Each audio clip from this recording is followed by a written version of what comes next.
zaman Rasulullah, yang tu adalah dikategorikan sebagai sahabat, kita wajib i'tiqad. Nisbah umat Nabi kita Muhammad sallallahu alaihi wasallam ni, dia adalah zaman yang terbaik.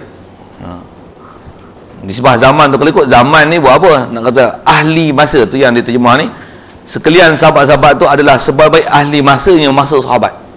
Jadi bila sebut nisbah zaman ni, ada zaman sahabat, zaman tabi'in, zaman tabi'in, dalam bahasa kita masyhur sebut gitu. Jadi kalau kita sebut zaman sahabat, maksud zaman sahabat tu bukan zaman tu sendiri, tapi ahli yang ada dalam zaman. Kalau kita belajar dalam ilmu balaghah, yang ni dipanggil majaz mursal, itlaqul hal wa iradatil mahal, sebutkan hal yang ada pada masa dia, tapi kendakinya adalah sahibul mahal tu, sahibul hal tu. Jadi tuan ni orang yang berada pada tempat tersebut. Kalau kata kampung ni kampung yang baik, maksudnya bukan kampung tu baik, tapi ahli kampung dia, dengan bahasa itu.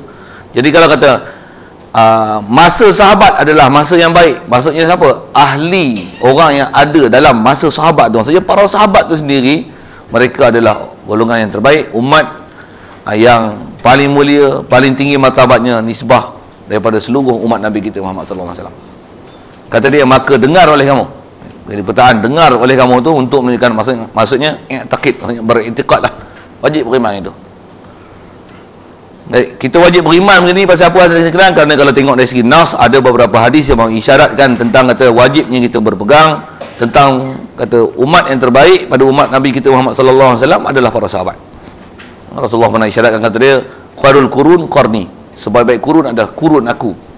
Apa maksud kurun aku? Maksudnya orang masa aku. Siapa yang duduk dalam masa dia, yang bertemu dengan dia, tentulah para sahabat. Baik. Kemudian itu pengikut-pengikutnya. Kemudian dari segi tertib, selepas daripada kurun sahabat, siapa? Pengikut-pengikutnya, pengikut sahabat. Bahasa yang kita selalu sebut adalah tabi'in, kan? Para tabi'in.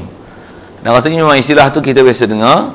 Jadi generasi yang kedua selepas daripada kewafatan Rasulullah, itulah generasi para tabi'in, adalah yang mengiringi dari segi afdal, mulia, tinggi martabatnya, takwa mereka di sisi Allah Ta'ala selepas daripada sahabat.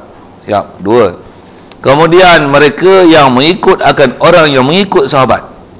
Dengan bahasa kita selalu sebut apa dia? Tabi' at-tabi'in.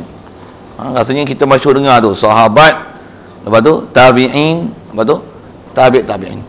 Dan Rasulullah isyaratkan dalam hadis dia disebut dengan kurun, khairukum sebaik-baik kamu adalah qarni, adalah orang yang ada dalam masa aku. Lepas tu allazi yalunahum, orang yang mengiringi mereka. Lepas tu orang yang mengiringi mereka lagi.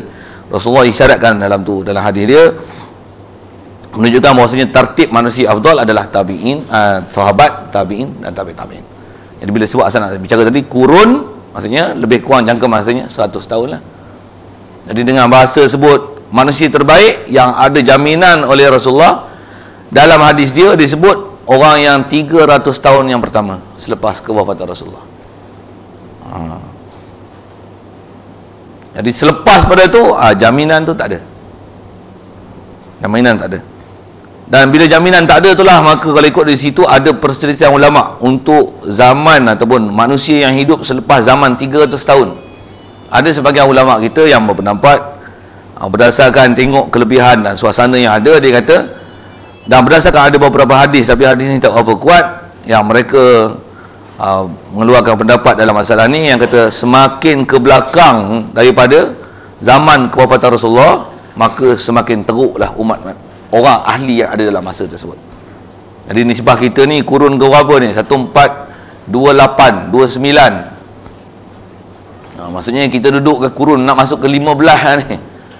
Ya Allah, kita ni hancur dah orang Islam kita, kebanyakannya hancur kan. Nak banding dengan para sahabat, idaklah jauh sama sekali. Okey, nak sebut tang kata ada ulama yang kata gitu. Walaupun itu ada juga sebagai ulama yang mengatakan selepas 300 tahun ni mungkin ada yang zaman kita lebih baik daripada zaman masa tahun 400 tahun dulu. Mungkin ada, tapi nak cari memang payah. Tapi dari sisi kemungkinan, keharusan berlaku tu ada. Jadi asal kita nak bicara yang memang disepakati oleh ulama yang ijma' ahli sunnah wal jamaah dari segi intiqad yang kita wajib berpegang nisbah zaman sahabat, tabi'in dan para tabi'in. Okey. Siap di situ?